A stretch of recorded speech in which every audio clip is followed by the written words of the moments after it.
Les gars, je viens de finir un livre. Déjà, ça va toi? Bienvenue dans une nouvelle vidéo. Je viens de finir un livre et je me suis assise directement pour t'en parler parce que mon setup était toujours là. Avant de te parler du livre dont je vais te parler, qui a été du positif, donc reste là, ça sera une petite recommandation.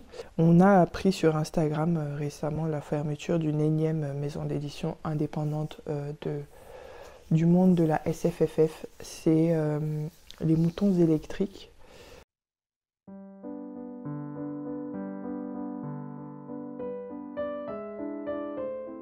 Je vous avoue, je ne sais pas si j'ai déjà acheté ou lu leurs livres parce que pour le coup, je suis sûre qu'il ne doit pas en avoir beaucoup, mais je les suivais et c'est une maison d'édition qui m'a toujours apparu comme de celles qui prenaient beaucoup de risques, qui sortaient un petit peu des ovnis, un peu comme les éditions Goater. Franchement, ça m'a attristée. Je n'ai pas d'attache sentimentale ni spécifique avec cette maison d'édition, donc bon, pourquoi est-ce que ça me toucherait? Mais ça me touche de voir toutes ces maisons d'édition qui ferment les unes après les autres. On en a parlé un petit peu il y a 2 vidéos, je crois. Mais voilà, je voulais vous parler de ça. Il n'y a pas vraiment de conclusion, voilà, de morale, je sais pas. Je sais pas. Je disais récemment, et je vais peut-être en faire un post, je disais à Orlina, une amie, je disais que j'en voulais déjà aux grandes maisons d'édition de prendre autant de place, de sortir autant de livres et de bouffer en fait la visibilité. J'ai un peu le seum. Et du coup, je lui disais que j'en voulais aux grandes maisons d'édition et que j'en voulais aussi aux influenceurs. Oui, je l'ai dit, je ne vais pas me faire forcément des amis en disant ça. J'en veux aux influenceurs littéraires de tous horizons et forcément les plus grands parce que c'est ceux qui ont le plus de visibilité, je vais pas mentir, mais les petits aussi qui deviendront, j'espère pour eux, un jour grands, de ne présenter que les mêmes livres, que les livres qui sont recevables en SP. Or, qui a le budget pour envoyer beaucoup de SP? Les grandes maisons d'édition. Elles bouffent vraiment beaucoup de visibilité, au point où beaucoup de lecteurs se plaignent, en tout cas l'année dernière et l'année d'avant, 2023-2024, ça a été une année où moi j'ai entendu beaucoup de plaintes de on voit les mêmes livres partout, sachant qu'il y a des centaines de livres qui sortent tous les mois. C'est chaud, moi je suis dans la sphère, dans la bulle SFFF, donc je ne vois quasiment que ces livres-là. Mais oui, effectivement, il n'y a que les mêmes livres et si tu veux regarder de quelle maison d'édition ils viennent, c'est les mêmes qui vont se répéter. Malheureusement, les maisons d'édition indépendantes, elles ont du mal à avoir ce boom-là, sauf si elles éditent des auteurs qui sont déjà connus en fait et qui sont attendus, ce qui n'est pas simple, ce qui n'est pas évident pour eux. Et puis si on veut des maisons d'édition qui prennent des risques, voilà, va falloir les soutenir et prendre des risques, c'est pas aller éditer une autrice qui est déjà connue, enfin je dis une autrice parce que je lis surtout des femmes, mais un auteur ou une autrice qui est déjà assez connue. Donc voilà, j'en veux aux influenceurs, je me mets dedans entre guillemets, même si moi je pense pas forcément participer. Pas sciemment, si côté manga si, mais bon en même temps il n'y a pas énormément de maisons d'édition de manga. Indépendantes, j'en connais même pas trop. Mais côté roman, je pense pas y participer, c'est aussi parce que je fais pas de book haul. Et que je lis pas autant que ça. C'est-à-dire qu'on a des influenceurs littéraires qui lisent 200, parfois même 300 livres par an, ce qui est énorme et superbe pour eux. Non, je les envie pas. J'aurais eu du mal à suivre moi, et même financièrement et tout. Mais je veux dire, c'est bien, si tu peux nous présenter 200 livres par an, je suis ravie et good for you, good for us, qui consommons ton contenu. Mais dans ces 200 livres, quel est le pourcentage qui n'appartiennent pas à des maisons d'édition qui sont géantes, qui ne sont pas des SP? Et je dis pas SP parce que les SP ce serait mauvais, mais je dis SP parce que souvent les SP sont envoyés par les grandes maisons d'édition. Il y a aussi des petites qui envoient, mais c'est un peu moins fréquent, on va dire. Ou alors elles envoient à moins d'influenceurs parce qu'elles ont moins de budget. Et c'est tout à fait normal. Faut pas en vouloir aux maisons d'édition qui n'envoient pas de SP. Enfin frère, c'est une entreprise, elle doit se faire de l'argent. Donc si à un moment elle voit pas son retour sur investissement, elle a le droit de ne pas vouloir de ses pertes, même si c'est pas d'énormes pertes, comme on peut dire.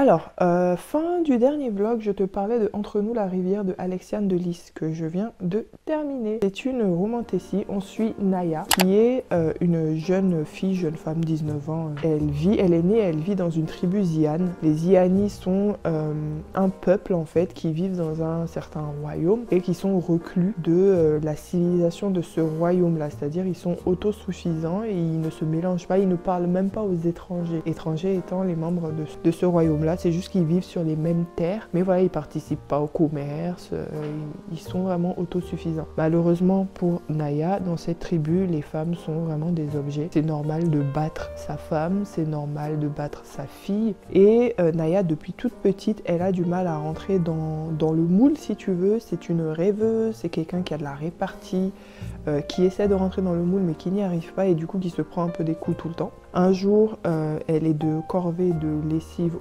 à la rivière. Pendant qu'elle nettoie le linge, elle va voir un jeune garçon qui est en train de dériver, qui est en fait en train de se noyer. Elle va le sauver et elle va le payer pendant 9 ans après cet événement-là. Tu t'imagines bien ce qu'on va lui faire quand elle va rentrer au village après avoir sauvé ce garçon. Je veux juste dire, on va faire un time jump de 9 ans parce qu'elle va le sauver, elle aura 10 ans, 9 ans, un truc comme ça, et on va faire un time jump jusqu'à ce qu'elle ait 18-19 ans, un truc comme ça. J'ai oublié une partie du synopsis qui dit que quand elle va être adulte, enfin quand elle va avoir 18-19 ans... Oh bébou! Je suis désolée. Bon, je suis là. Mes obligations de maman m'appelaient, vous avez dû entendre. Elle dort, hein. Elle dort à côté de moi et parfois elle crie comme ça et après ça s'arrête quand tu la prends. Je ne sais pas trop pourquoi. Je disais, un chevalier va... Enfin, à la partie où elle a 18-19 ans, un chevalier va arriver. On dit un chevalier en armure, envoyé par le roi, exige l'impôt dû par la tribu. Et elle est incapable de payer cet impôt-là. Et en échange, il va dire, bah, si vous ne pouvez pas me payer un impôt, bah, donnez-moi une de vos femmes ou de vos filles, je vais choisir. Et comme par hasard, il choisit Naya et on va la suivre ensuite. Alors, je voudrais dire, avant de donner ma chronique, que l'autrice a eu la très bonne idée de faire une note en début de livre qui fait juste ça. Donc, elle est vraiment courte en fait. Elle a fait une note où elle nous précise, et je cite, « Ce roman s'attarde sur les émotions du personnage principal, son évolution personnelle pour surmonter sa peur et le monde de fantaisie dans lequel elle évolue n'a pas vocation à apporter davantage qu'un contexte. » Quand j'ai lu ça, je l'ai même surligné parce que je me suis dit enfin, mais enfin une maison d'édition et un auteur qui n'essaie pas de nous tromper, nous les lecteurs de fantaisie. C'est-à-dire qu'elle l'a dit dès le début. C'est une romance en fait. Et le monde de fantaisie, il est là pour servir de contexte. Et on te prévient, on va pas te blaguer en te disant que c'est une fantaisie épique, que c'est une quête de vengeance, que c'est un enemies to lovers mais avec un gros penchant sur l'enemies, qu'il y a un monde de fantaisie développé. Non, elle a dit, les gars, moi je suis là pour développer mon personnage principal en fait. Elle a parlé de la romance aussi, et donc développer ma romance aussi. Le monde de fantaisie, je l'ai créé juste pour ça. Moi j'apprécie.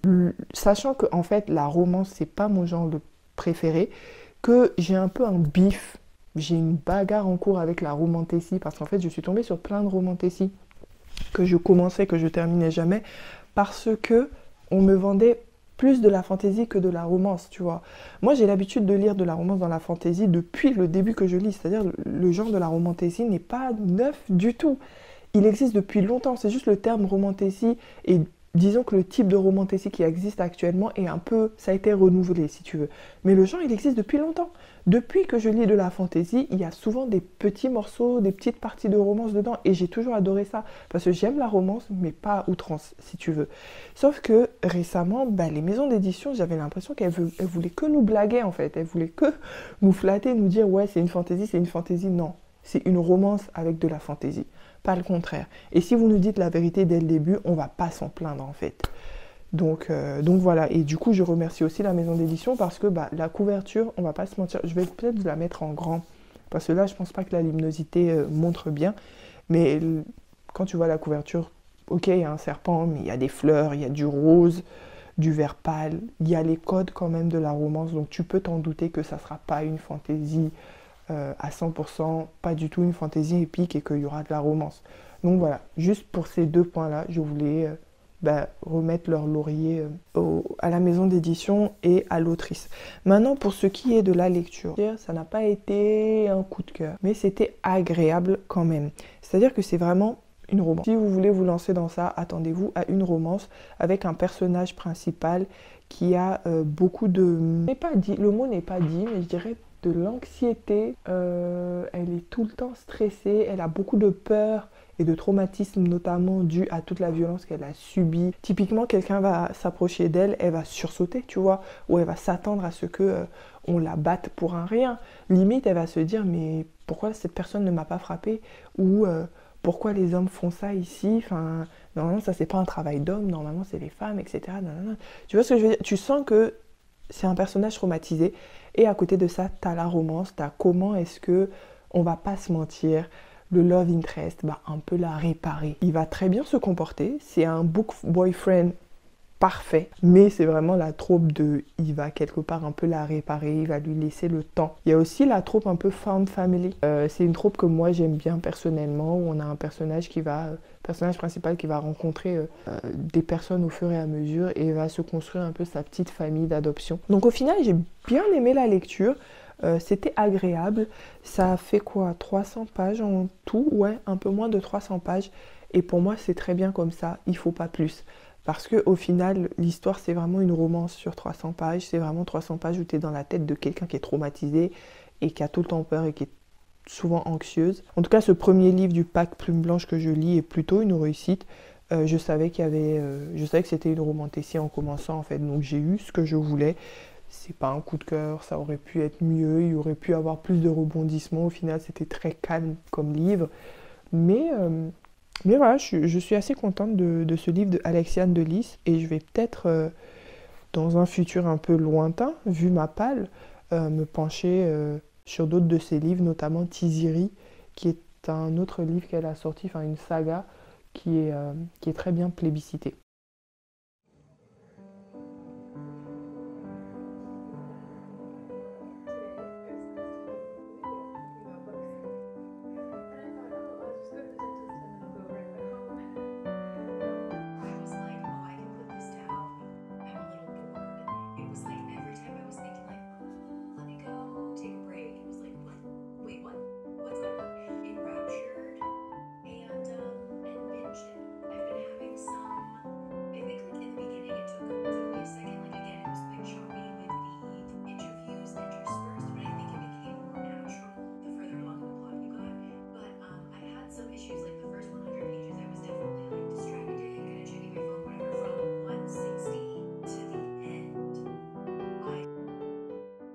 Bon les gars, on se retrouve dans mon salon pour continuer la vidéo.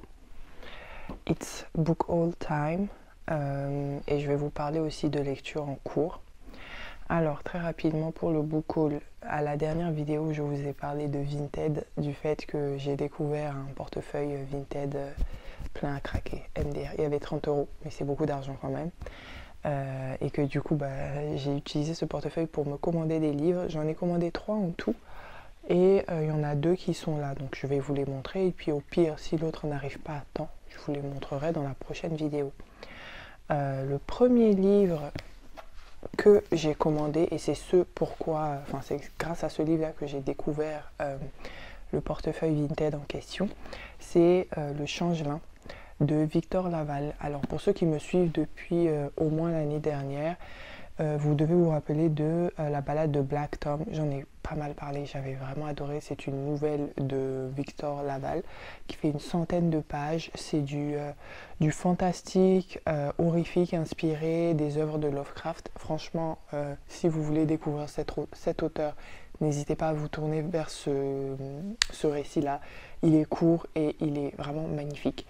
Du coup, il a sorti, je crois que c'était soit en 2022 ou en 2023, enfin en tout cas c'est relativement récemment, peut-être même début 2024, je sais plus, The Changeling, du coup en anglais. Et ça a été repris par les éditions Actu SF qu'on remercie. Donc il va parler d'un homme qui s'appelle Apollo Kagwa, qui apparemment a tout réussi dans sa vie, c'est-à-dire qu'il a un bon taf, il a une femme et il a un enfant qui vient de naître. On ne dit pas si c'est une fille ou un garçon, mais bon, peu importe. Et quelque chose va se passer, sa femme va commencer à se comporter bizarrement avec le bébé jusqu'à ce qu'elle commette le pire et disparaisse. C'est comme ça que c'est dit, hein. On ne dit pas texto qu'elle a tué le bébé, mais moi c'est ce que j'imagine. Et qu'elle disparaisse. Et du coup, on nous dit qu'il va la chercher. Tout simplement, il va chercher à découvrir pourquoi elle a fait ça et aussi où est-ce qu'elle est. Je t'avoue que le synopsis dit comme ça, c'est pas qu'il m'intéresse pas plus que ça, mais c'est juste que ça fait très soit thriller, soit limite contemporain. Et je pense que tu le sais maintenant, c'est pas forcément ma came. Sauf que cet auteur-là, en tout cas moi je le connais pour son fantastique horrifique. Je pense qu'il y aura au moins de l'horrifique dans ce titre aussi. Je ne sais pas s'il y aura du fantastique. Ensuite, le deuxième titre qui est arrivé, c'est PTSD Radio de Masaaki Nakayama. Donc c'est chez Mangetsu. Je sais que c'est un titre entre le thriller et l'horrifique. Je ne le connaissais pas, c'est une réédition. Hein. Donc ça, soit c'est un classique et tu vois dans les dessins que c'est assez vieux, c'est bien dessiné, hein. J'aime bien ce qui est fait. Mais voilà, ça fait très classique. Attends, je te montre une autre page pour que tu vois un petit peu. Si tu vois que je regarde en bas, c'est parce que j'ai le retour écran, moi, en bas. Je ne savais pas de quoi il parlait. J'ai juste vu la revue de... Je t'avoue que j'hésite entre deux créatrices, peut-être les deux. C'est soit Jodie des Livres de la Crypte, soit Kali de Kali Écroute Booking, je crois, mais c'est sur son Instagram que j'ai vu, que je pense avoir vu la revue de ce titre. Donc c'est l'une des deux, ou les deux. Et c'était positif de mémoire. Et du coup, ça m'a donné envie de le lire. Et le synopsis nous dit « Captez-vous les étranges fréquences de PTSD Radio. L'horreur rampe, glisse et se tapit dans le noir. Elle vous tire par les cheveux. Elle vous happe comme le vide, elle se transmet comme un virus et s'infiltre par tous les pores de votre vie. Vous pouvez toujours refermer le livre, mais il sera déjà trop tard. » Voilà, celui-là, je pense que dans les jours des... Ouh, est-ce que je vous montre ça? Je vais vous montrer ça. J'ai ouvert et puis je suis tombée sur ça comme page. Comment vous dire que c'est ma came? Ça faisait longtemps en plus que j'avais pas lu de l'horreur, que ce soit en roman ou en manga. Donc je vais pas dire non. Pour la suite du book haul, je vais te présenter un service presse que j'ai reçu des éditions HarperCollins dans leur nouvelle collection qui s'appelle Au gré du monde. Donc c'est La fille qui ne voulait pas se taire de Abidare. C'est une sorte de contemporain, quête initiatique, très triste, qui va parler de misogynie, etc. Tout ça pour te dire que, encore une fois, de prime abord, c'est pas ma came, mais celui-là, j'ai voulu le lire parce qu'il a été très plébiscité côté anglophone. Au début, je ne savais pas qu'il avait été traduit. C'est parce que la maison d'édition m'a contacté pour me le proposer. Et même mon premier réflexe a été de me dire, bah non, c'est un contemporain, c'est pas ma came, etc. Puis je suis allée chercher et j'ai vu que c'est en fait The Girl with the Louding Voice. Je vais mettre la couverture quelque part sur l'écran. Et en fait, celui-là, j'en ai tellement entendu parler. Les gens l'ont beaucoup aimé, y compris des personnes qui aiment la SFFF. Et étant donné que récemment, je me suis laissée porter par ce type de lecture, enfin par ce type de recommandation-là, c'est ce qui m'a fait lire Darius le Grand ne va pas bien. Au final, j'ai été agréablement surprise. Je me suis dit, bah écoute, en plus c'est un service presse, c'est une proposition de la maison d'édition. Je ne vais pas dire non, on va pas se mentir, ça me fait économiser un petit peu d'argent quand même. Et puis si j'aime bien, bah, je contribuerai à la mise en lumière d'un titre qui le mérite. Les gars, parlons un petit peu de voix avant de revenir au sujet principal de cette chaîne, ok? Alors déjà, oui, on est dans ma salle de bain. Alors, pourquoi est-ce que je veux parler de voix? C'est parce que ça fait... Hier, je crois que c'était le 4e commentaire que je recevais d'une personne qui me disait « Ta voix a changé en fait. » Non, la personne d'hier, je pense, me disait qu'on dirait que je vous drague, ma façon de parler. Genre, ma voix est plus grave, elle est plus suave, etc., etc. Il faut qu'on en parle. Alors... En fait, j'ai reçu plusieurs commentaires qui... ça a commencé avec une personne d'ailleurs qui a aussi une chaîne Booktube. Je crois que c'est Capucinette, mais je ne suis pas sûre, donc je ne m'engage en rien. qui m'a dit, écoute, depuis ton retour, on dirait que ta voix, elle est plus grave. Je me suis dit, ah bon, ok, enfin, je sais pas pourquoi. J'avais déjà une petite idée de pourquoi ça pourrait être le cas, mais bon, voilà.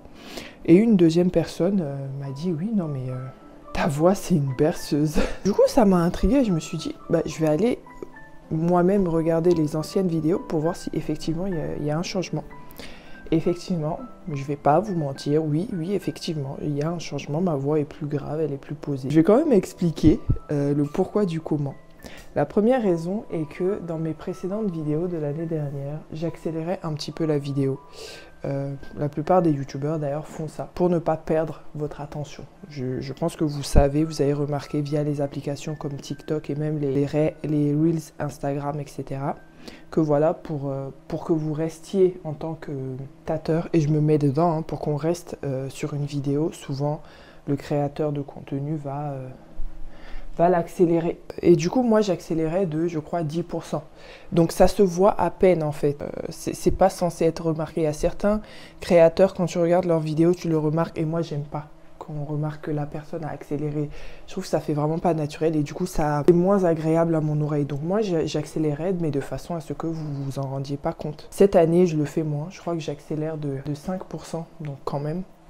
Et aussi, la chose qui a vraiment changé par rapport à l'année dernière, c'est que ma voix, enfin, je suis plus posée en fait. Je n'essaie plus de retenir votre attention. Quand j'ai commencé les réseaux, j'ai pris plein de conseils un peu partout qui étaient plus ou moins bons en fonction d'où tu les prenais. Et les personnes disaient tous que voilà, faut avoir du peps, faut retenir votre attention, faut être enjoué si tu veux. Et du coup, moi, je me mettais toujours dans ce mindset-là quand je commençais à filmer. Sauf que cette année, en fait, j'ai la flemme, j'ai pas envie.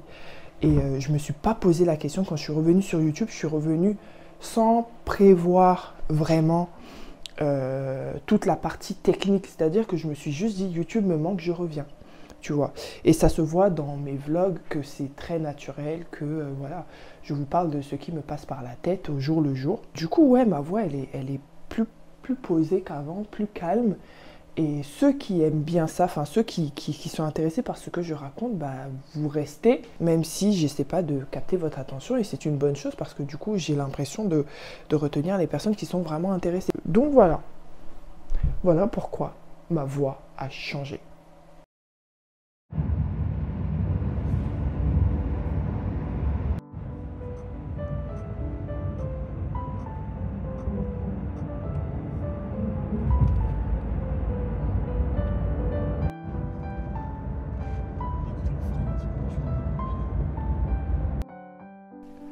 Alors, c'est parti pour la clôture de ce vlog. J'ai terminé un livre. Je vais pas trop bouger parce que j'ai la petite qui dort à côté, enfin sur moi, littéralement. Et du coup, si vous entendez des ronflements, ce qui n'est pas le cas, je l'espère, c'est elle. Donc, j'ai terminé le prix du savoir. Attendez, je vérifie juste que, ouais, normalement, c'est dans le bon sens. Parce que souvent, on n'arrive pas à lire ce qu'il y a dessus. J'ai terminé le prix du savoir de Brittany Morris aux éditions Young Novel. Et c'est un contemporain avec une pointe de fantastique dans lequel on va suivre Alex Rufus, qui est un jeune garçon de 16 ans qui vit aux États-Unis, qui a un petit frère qui s'appelle Isaiah. Et ils ont vécu une tragédie il y a X années, je sais plus, mais enfin il n'y a pas très longtemps, ils ont perdu leurs parents. Depuis, ils vivent chez leur tante. Ça, c'est le setting de base. Et en fait, depuis l'accident de ses parents, donc ils ont tous fait un accident si tu veux, mais les deux parents sont décédés. Enfin, depuis le décès des parents, Alex a un pouvoir, c'est que tout ce qui touche, il arrive à voir le futur de cette chose ou de cette personne. Et plus il touche longtemps une chose ou une personne, plus il peut voir dans le futur, plus loin il peut voir dans le futur. Et du coup, au début de l'histoire, Alex va toucher une chose qui va trigger une vision dans laquelle il voit une tombe. Donc il est dans un cimetière, il voit une tombe et c'est la tombe de son petit frère Isaiah qui a 12 ans. À partir de là, on va le suivre. C'est un livre qui ne dure pas sur... qui a une durée à l'intérieur du livre assez restreinte. Je crois que c'est 1 ou 2 semaines. Tu ronfles bien fort, hein, madame. C'est le type de livre où l'action se passe sur une toute petite durée, mais il y a quand même pas mal de choses qui se passent. Concernant mon avis, je vous avoue qu'il est pas mitigé, mais il est à la fois positif et négatif. Positif parce que c'est bien écrit, parce que l'histoire est plutôt bien craftée. C'est plutôt du contemporain que du fantastique. Pour les lecteurs de contemporain, c'est vraiment pour vous. La pointe de fantastique vient vraiment que du fait qu'il arrive à peu près à voir au futur. Mais on va pas vraiment explorer ça même. Les sujets que tu vas retrouver, ça va être, à part le fait de voir dans le futur, on va voir la perte d'un être proche, de plusieurs êtres proches. Du coup, dès le début, ils sont en deuil. Hein. On va voir aussi les violences policières, le racisme, etc., etc. Donc, je disais, le côté positif de mon avis est que il est bien écrit. L'histoire est plutôt bien craftée. Ça fait sens, c'est très réaliste et bon, j'ai pas aimé la fin, je vais pas mentir, mais en vrai, elle fait sens. C'est-à-dire, je l'ai pas aimée, mais je comprends pourquoi elle a été faite comme ça et je comprends que faire autrement aurait été peut-être encore moins crédible. Cependant, j'ai un gros point négatif à poser sur ce livre, c'est qu'il n'est déjà pas fait pour moi parce que je suis très sensible à ce type de sujet-là, de violence policière. Le point négatif que moi je ramène n'a rien à voir avec le livre. C'est juste que je suis une femme noire pour qui ce livre en fait est une réalité et la pointe de fantastique ne change rien. C'est vraiment pas le centre du truc. Donc en fait, tout le reste est tellement contemporain qu'en fait j'ai eu l'impression de lire un fait divers romancé. Oui chérie. Qu'est-ce qui t'a fait peur? T'as faim? Peut-être que t'as faim. On va faire une pause. Non, je vais juste lui donner à manger. Oui, tu m'as coupé maintenant, chérie. Je sais plus ce que je disais aux gens de YouTube. Oui, pour nous, c'est une réalité, en fait. Et je suis fatiguée de lire ce type d'histoire. Même si je suis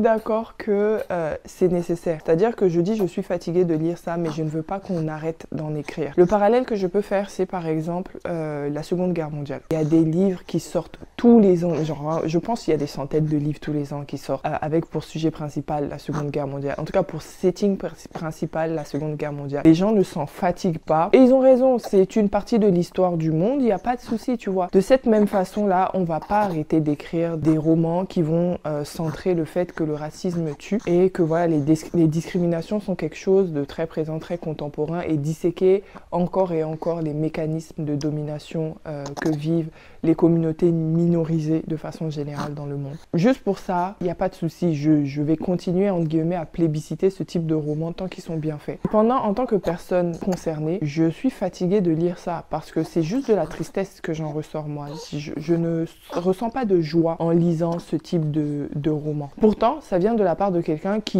lit, la plupart des romans que je lis ont beaucoup de traumas. Hein. Je lis déjà de la fantaisie et on va pas se mentir, dans la fantaisie, une fois sur deux, il y a de la guerre, il y a des assassinats, etc. Surtout la fantaisie adulte. Tu n'en veux plus? Oui, c'est bon. Ok, je l'ai complètement réveillée.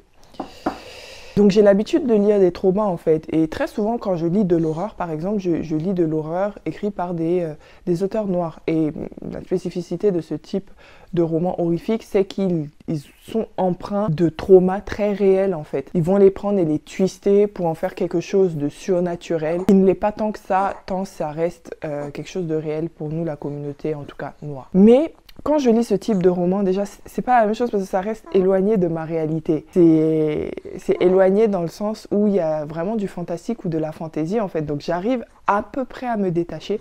Et puis, surtout, à chaque fois que moi, je lis ce type d'histoire, il faut qu'il y ait rétaliation. Non, ça, c'est en anglais.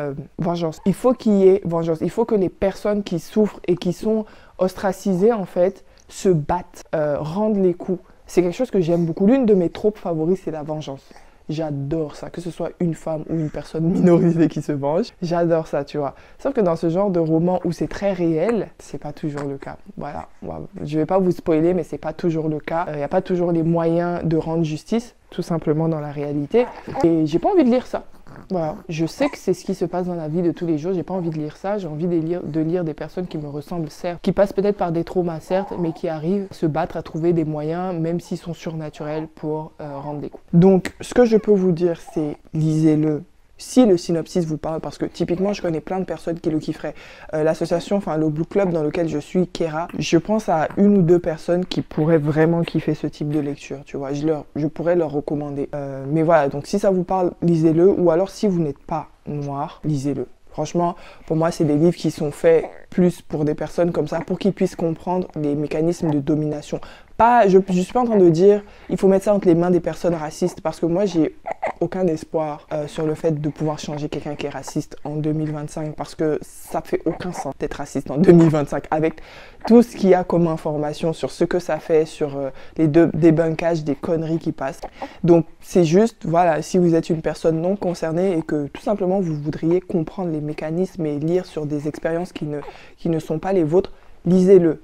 Si vous êtes une personne noire, demandez-vous si vous aimez bien ce type de livre. Oui chérie, ok, j'arrête. Tu veux mon attention complète, hein. Oh là là, quelle mère indigne je fais. Ok, on va se faire des câlins. Oui, on va se faire des câlins. Ouais, là je la regarde là et elle s'est calmée direct. Ok. Bon, c'était tout pour la revue de le prix du savoir. D'ailleurs, je l'avais reçu en SP, hein, juste pour vous préciser. C'était un SP des éditions Young Novel que j'ai reçu l'année dernière. Enfin, début d'année même, je dirais. Et avant de vous dire au revoir, je vais vous parler très rapidement de ma lecture en cours, que je traîne sur 3-4 vidéos pour vous. Mais bon, il fait 600 pages. Hein. C'est Les Carnets de l'apothicaire, donc le tome 1 de Natsu Yuga, illustré par Tuko Shino. Alors, je ne vais pas vous parler en mode vous faire la revue, étant donné que je ne l'ai pas terminée. Il y a juste une chose qui me saoule. Je tenais à le dire parce que depuis le début, j'arrête pas d'en faire les éloges, enfin de vous dire c'est vraiment sympa, c'est une lecture épisodique, ça fait passer le temps et en même temps c'est facile à lire. C'est très vrai, tout ça est vrai. Par contre, quelque chose que je comprends pas, c'est les répétitions. Déjà, on est du point de vue de Mao Mao, donc le personnage principal, même si c'est pas une narration en jeu, on est de son point de vue. Et elle répète tout le temps, mais à chaque scène où il y a Jinchi, elle répète qu'il est beau, comme on dit, comme un dieu, qu'il est, il est beau à faire tomber des cités, il est très beau, il est magnifique, il est parfait, il est sublime. Et on n'est même pas dans un livre qui centre une romance, c'est-à-dire que peut-être dans 2-3 tomes, j'imagine bien qu'ils vont se rapprocher, ça va être un très très slow burn à la limite, mais pour l'instant c'est absolument pas le cas. Mao Mao n'a pas du tout l'air intéressé, Jinchi, bon, si, il a l'air intéressé, mais il ne fait rien particulièrement pour aller vers elle, je trouve. Mais on a juste une Mao Mao qui, à chaque fois qu'elle le voit, elle lui dit « Putain, il est trop beau, putain, il est trop beau ». C'est vraiment comme je le dis, tu vois, c'est pas en mode admiration, c'est vraiment en mode « Comment on peut être aussi beau, tu vois ?» C'en est limite dégoûtant, tu vois, genre elle a pas l'air intéressée. Ok, on a compris. Franchement, à la 5e répétition, j'étais fatiguée et là, je suis aux 2/3. Et je pense qu'elle a dû le répéter facile 150 fois. Je rigole pas parce que vraiment, à chaque scène où Jinchi apparaît, et il est quand même très présent dans ce livre, elle va le dire au moins 1 à 2 fois qu'il est très beau.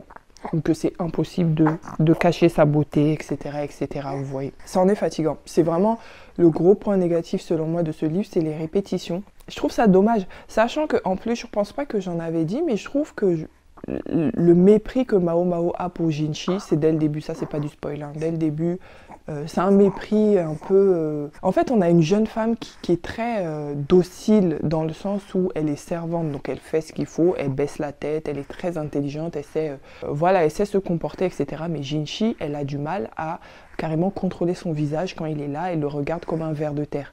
C'est ce qui est dit dans le livre, hein. C'est pas moi, c'est pas mes mots. Elle le regarde comme un ver de terre, comme un mollusque, en mode berk, etc. Il me répugne, pas en mode il est moche forcément vu ce que je viens de vous dire, mais voilà, ce personnage me répugne. Et en fait, au début, je n'ai pas noté la chose, mais en fait, au fur et à mesure de ma lecture, c'était pareil quand j'ai regardé l'animé, je me demandais, mais pourquoi en fait elle a autant de mépris pour lui, sachant qu'il n'a jamais été méchant. Il y a eu une fois, il lui a fait une mauvaise blague, mais on était déjà à la moitié et elle le méprisait déjà depuis très longtemps. On a l'impression qu'elle est persuadée qu'il utilise sa beauté pour avoir des choses, sauf qu'on ne l'a jamais vu faire, en tout cas devant Mao Mao ni devant nous. Il a toujours été très gentil, il a toujours été essayé de se rapprocher d'elle, même si elle n'arrête pas de dire que eux deux, ils n'appartiennent pas au même monde, parce que lui, il pourrait claquer des doigts et la tête de Mao Mao tomberait. Ce qui est littéralement vrai, sauf qu'il est gentil avec toi. Pourquoi est-ce que tu le méprises? C'était ça mes petites plaintes par rapport à ma lecture en cours. À part ça, j'aime bien. Je me plains, mais je pense qu'à la fin du... C'est même sûr, à la fin du tome 1, si ça correspond vraiment à la saison 1, je vais m'acheter la suite, en fait. Enfin, peut-être pas directement parce que j'ai beaucoup de livres à lire, mais je vais m'acheter la suite parce que c'est une bonne lecture. Anyway, je te laisse là. J'espère que tu as aimé cette vidéo. N'hésite pas à me laisser dans les commentaires des questions si tu en as, sur peu importe, des recommandations aussi si tu en as. Puis voilà, je te dis à bientôt dans une nouvelle vidéo. Bye!